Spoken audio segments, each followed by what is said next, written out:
We're in Blender now, and if I get rid of the splash screen, you might notice we start off with a cube by default. But sometimes when you're modeling an object, say a planet, you don't start off with a cube, you would most likely start off with a sphere. And in order to do that, you need to know how to delete this cube, and you need to know how to add a sphere.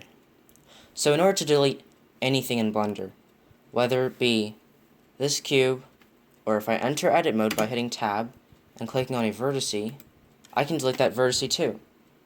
If I do, it'll just result in this. Just a hollow cube missing 3 faces. I can hit Ctrl Z to go back. But I want to delete the cube, so I'm going to stay in object mode, and I'm going to hit X while the cube is selected.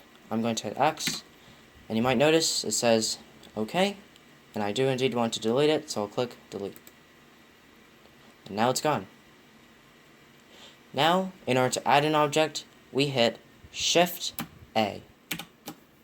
By hitting Shift A, you might notice a context menu appears. This is where you add objects of different geometric figures.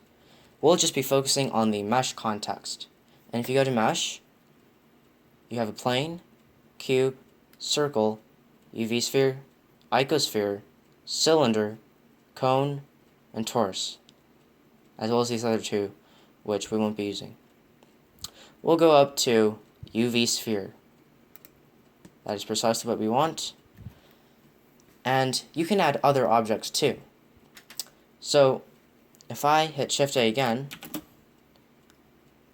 I can add a cube.